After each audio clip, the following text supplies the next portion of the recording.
औज़ुबिल्लाहि मिनश्शैतानिर्रजीम बिस्मिल्लाहिर्रहमानिर्रहीम। हज़ारों करोड़ों दुरूद व सलाम आप सल्लल्लाहु अलैहि वसल्लम पर।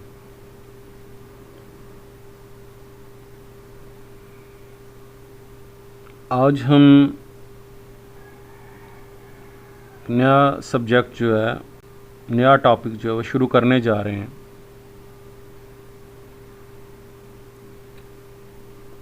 और वो है ऑडिटिंग,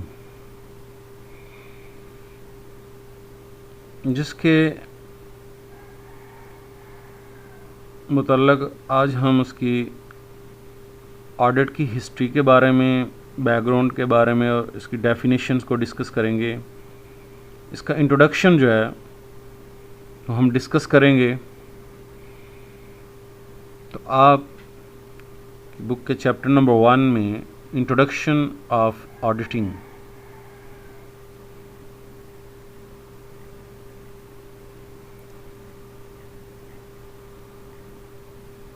चैप्टर की जो आउटलाइंस हैं उसमें introduction of auditing, definitions, characteristics of audit, scope of audit, objectives और difference between accounting and audit और एडवांटेजेस ऑफ ऑडिटिंग जो है, ये टॉपिक्स हम कोशिश करेंगे कि इनको कवर करें।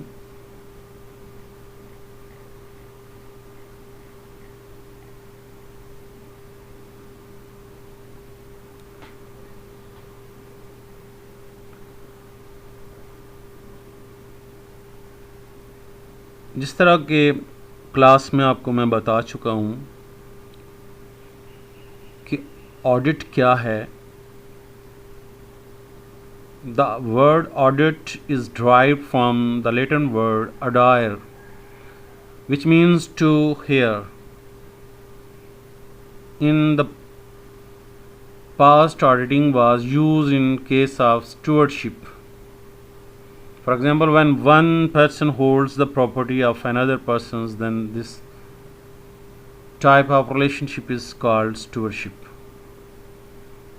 In ancient times, the landlord appointed a person to take care of their crops and output, so there was need to maintain check and balance that everything is working as it should be.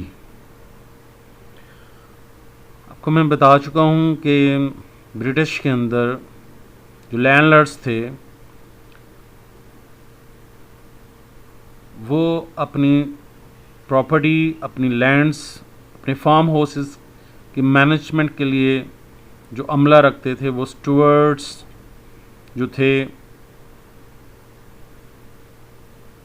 जब कभी वो अपने मामलात को इनको सौंप के किसी विजिटर पे जाते तो वापसी पे वो ये चेक करते कि आया ये मामला तो उन्होंने जो किए हैं वो ठीक हैं कि नहीं।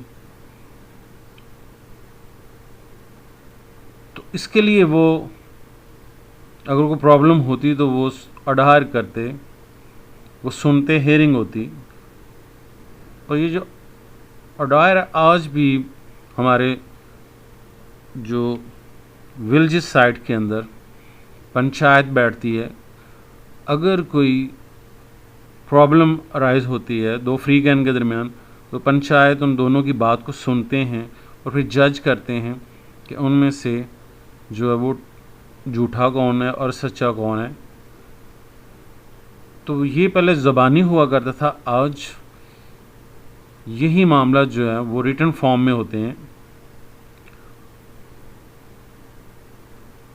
तो so this situations create the need of auditing presently due to the industrial revolutions in 18th century. और फिर हुआ गया कि 18वीं सदी में जब इंडस्ट्रियल रेवोल्यूशन हुआ और 19वीं सदी में कॉरपोरेशंस ने जन्म लिया, तो पहले शुरू में सोल प्रोप्राइटरशिप में बिज़नेस हुआ करते थे। और आज भी पूरी दुनिया के अंदर ऑलमोस्ट जो 70% पीपल्स हैं वो इंगेज हैं सोल प्रोप्राइटरशिप बिजनेस के साथ। 22% जो है वो पार्टनरशिप की शक्ल में है, कॉरपोरेशन 8% है।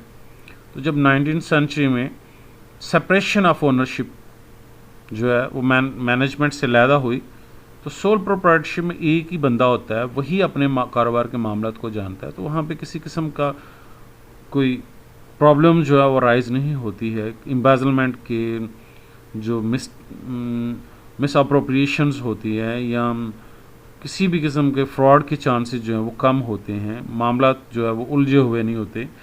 लेकिन पार्टनरशिप और स्पेशली कंपनी में जब separation of ownership with the management हुआ, पैसा किसी और का, शेयर होल्डर का पैसा, और इसको मैनेज कौन कर रहे हैं, डायरेक्टर्स कर रहे हैं, तो सवाल ये पैदा होता है कि आया ये देखा जाए कि जो इन्वेस्टमेंट शेयर होल्डर्स ने की हुई है उनके साथ मामला क्या हुआ है, क्या जो नफ़ा नुकसान दिखाया गया है, जो एसेट्स दिखाए गए हैं, जो बैलेंस शीट शो की गई है, वो सही है कि नहीं। इसको क्या हमें मान लेना चाहिए, हमें इस पर अलाई कर लेना चाहिए है? तो ऐसा नहीं है। जो बैड गवर्नेंस के चांसेस हमेशा से होते हैं, इसलिए the size of a business becomes so large that it becomes difficult for the owners to supervise all the business activities. So there is a need to appoint an independent persons who review the accounts of organization in order to detect errors and frauds and to ensure that everything is working as it should be. तो फिर बुनियादी तौर पे होता गया है कि पूरा साल डायरेक्टर्स और मैनेजर जो हैं वो पब्लिक लिमिटेड कंपनी के अंदर जो पैसा शेयर होल्डर ने लगाया होता है, पब्लिक ने लगाया होता है, वो उन सारे पैसे से बिज़नेस करते हैं और साल के बाद अपनी जो पूरी साल की कारकर्दगी है उसको फाइनेंशियल स्टेटमेंट्स की शक्ल में पेश करते हैं। तो आया हमें उस फाइनेंशियल स्टेटमेंट्स को मान लेना चाहिए कि नहीं है? तो ऐसा नहीं होना चाहिए। इसके लिए ज़रूरी है कि एक थर्ड पर्सन, इंडिपेंडेंट पर्सन, बाहर से एक ऐसा बंदा आना चाहिए, एक ऐसी पार्टी आनी चाहिए जो उस पूरे साल की जो ट्रांजैक्शंस हुई हैं, जो काउंटिंग रिकॉर्ड मेंटेन किए गए हैं, जो बुक्स मेंटेन की हैं, उनको वेरीफाई करे और वेरीफाई करके अपनी एक रिपोर्ट पेश करे ताकि पता चले कि उसमें कोई एरर, फ्रॉड्स तो नहीं हुए हैं। तो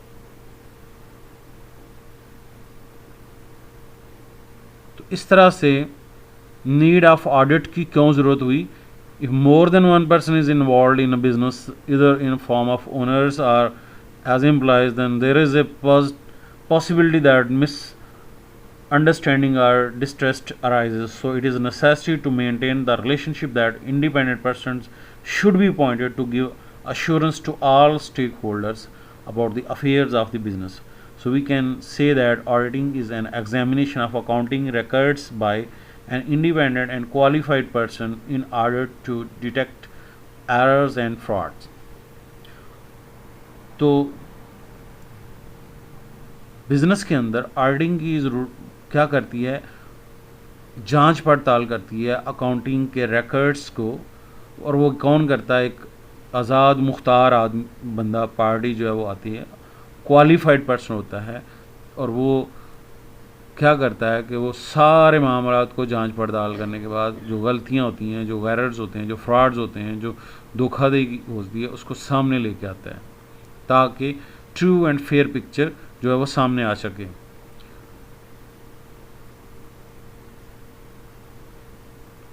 तो हम इसको डिफ़ाइन किस तरह से करेंगे? Some important definitions of auditing जो है वो हमारे पास। Auditing according to international financial reporting standards के मुताबिक the purpose of auditing is to enables the auditor to express an opinions. Auditing का मकसद होता है कि वो इस काबिल बनाए ऑडिटर को। ऑडिटर वो इंडिपेंडेंट पर्सन होगा जो बाहर से आएगा और कंपनी के सारे मामलात की जांच पड़ताल करेगा। बुनियादी तौर पे वो इस काबिल बनाती है कि वो एक ओपिनियन दे सके whether financial statements are true and fair or not, कि जो इनकम स्टेटमेंट और balance sheet, financial statement, income statement, balance sheet और बाकी जितनी भी फंड फ्लो स्टेटमेंट्स वगैरह हैं वो सही पिक्चर दिखा रही हैं कि नहीं, यानी उनमें कोई किसी किस्म की गलतियां तो नहीं हैं, फ्रॉड्स तो नहीं हैं। एंड अकॉर्डिंग टू इंटरनेशनल जो फाइनेंशियल रिपोर्टिंग स्टैंडर्ड्स हैं उनके मुताबिक बनाई गई हैं, उनसे मैच करती हैं कि नहीं है, उनके असूलों को, उन स्टैंडर्ड्स को, उन प्रिंसिपल्स को फॉलो किया गया है कि नहीं है। और यहाँ पे देखा जाए ट्रू एंड फेयर्स का मतलब क्या है? True mean factual information based on evidence, जो सारी की सारी इनकम स्टेटमेंट में फिगर्स दी गई हैं वो हक़ाइक़ पे मबनी हैं, एविडेंस हैं उनके पीछे बैकग्राउंड के ऊपर। Affairs without discrimination are not bias नहीं है, free from errors and fraud होनी चाहिए। अब और देखते हैं अकॉर्डिंग टू मॉर्स के मुताबिक auditing is concern with the verification of accounting data. तो मॉड्स जो है इनके मुताबिक है कि ऑडिटिंग का ताल्लुक अकाउंटिंग की डाटा की वेरिफिकेशन से है, विद डिटरमाइनिंग द एक्यूरेसी, ताकि हम उसकी दुरुस्तगी को जांच सकें, and reliability of accounting statement and records, और जो accounting statement financial statement record हैं उन पे एतबार किया जा सके, उसकी रिलायबिलिटी को जांचा जा सके। एक और जो है अकॉर्डिंग टू LR डिक्सी के मुताबिक auditing is an examination of accounting records undertaken with a view to establish whether they completely and correctly reflect the transactions to which they purports to relate। तो ऑडिटिंग जांच पड़ताल है accounting की records की, और उसका ऑडिट करने का मकसद क्या है कि ये जाना जा सके कि वो सारी की सारी जो whether they completely and correctly reflect the transactions to which they purports to relates। Same वैसी है जिस तरह से उन्हें उन्हीं ट्रांजेक्शन्स को रिफ्लेक्ट कर रही हैं जो कि इसके पीछे जो बैकग्राउंड में जो इसकी बैकअप डाटा है उसके मुताबिक ही बनाई गई हैं। कहीं जो फाइनेंशियल स्टेटमेंट्स हैं उसके पीछे रिकॉर्ड्स है कि नहीं है। तो ये बुनियादी तौर मकसद है। तो मकसद क्या है, हम इस तरह से इस बात को सम अप कर सकते हैं।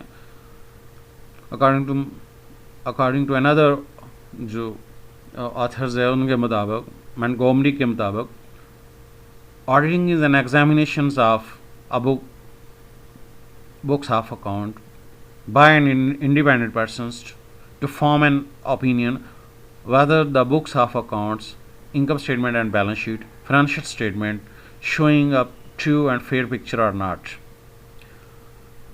तो जैसे ही एक बिजनेस शुरू होता है तो उसकी बुक कीपिंग शुरू होती है, journal entries, posting of ledgers, trial balance, और फिर लास्ट पे साल के एंड पे फाइनेंशियल स्टेटमेंट्स बनाई जाती हैं, इनकम स्टेटमेंट और बैलेंस शीट। अब अगर ये एक ही शख्स करे, फ़र्द वाहद हो, सोल प्रोप्राइटरशिप हो, तो वो खुद अपने लिए ये सारे मामला करेगा। पार्टनरशिप में 2 लोग होंगे। लेकिन अगर बहुत बड़ी ऑर्गेनाइजेशन है, यहाँ पे हज़ारों लोगों ने अपनी इन्वेस्टमेंट की हुई है, सबसे बड़ी बात यह है कि जो शेयर होल्डर्स हैं जिन्होंने इन्वेस्टमेंट की हुई है वो बाहर बैठे हुए हैं, और डायरेक्टर्स और मैनेजर जो हैं सारे मामलों की देखभाल कर रहे हैं, और साल के बाद वो अपनी रिजल्ट शो करते हैं, अपनी कारकर्दगी को शो करते हैं। तो सवाल ये पैदा होता है कि क्या शेयर स्टॉक होल्डर्स को बाकी स्टेक होल्डर जो होते हैं, बैंक्स जो होते हैं, जो फाइनेंशियल इंस्टीट्यूशंस होते हैं, उन्होंने बैंकों ने कंपनी को कर्जा देना होता है, तो वो कर्जा लेने के लिए कंपनी जो होती है वो फाइनेंशियल स्टेटमेंट जमा करवाती हैं, इनकम स्टेटमेंट शो करती है कि इसकी जो रिटर्न रेट क्या है, जो पेइंग कैपेसिटी है कि नहीं कंपनी की है, बैलेंस शीट शो करती है कि इनके पास एसेट्स कितने हैं, लायबिलिटीज़ कितने हैं।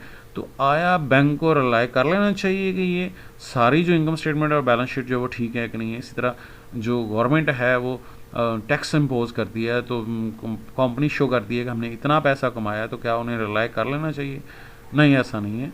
हाँ, इन मामलों की एक्यूरेसी को जो सही जांचने के लिए, सही उसकी ट्रू एंड फेयर पिक्चर के लिए एक इंडिपेंडेंट पर्सन की ज़रूरत है, जो कि चार्टर्ड अकाउंटेंट होता है, जिसे ऑडिटर कहते हैं। वो पार्टी आती है और आके उस फर्म के सारे अकाउंट्स को जांच पड़ताल करते हैं, एग्जामिन करते हैं, उनकी वेरिफिकेशन होती है, उनकी वॉचिंग होती है, मुख्तलिफ टूल्स जो है वो इस्तेमाल करके एक रिपोर्ट तैयार की जाती है साल के बाद में, और उससे फ़ैसला किया जाता है कि आया जो भी इनकम स्टेटमेंट और बैलेंस शीट बाकी सारे रिकॉर्ड्स हैं वो ठीक है कि नहीं है। अगर वो ठीक हों तो वो जो ऑडिटर होगा वो रिपोर्ट पेश करेगा, क्लीन रिपोर्ट होगी, अनक्वालिफाइड रिपोर्ट होगी। अगर उसमें कुछ छोटी मोटी गलतियाँ हैं, एरर्स हैं, तो वो डिस्क्वालीफाई कर देगा रिपोर्ट को।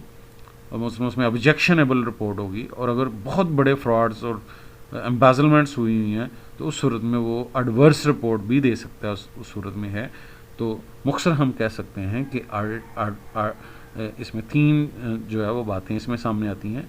ऑडिटिंग एक फील्ड है, एक प्रोसेस है जिसके ज़रिए हम अकाउंटिंग की बुक्स को जो जांच पड़ताल करते हैं वो एक इंडिपेंडेंट पर्सनस के ज़रिए, और ऑडिट उस प्रोसेस का नाम है, और जो शख्स ये काम करेगा उसे ऑडिटर कहते हैं।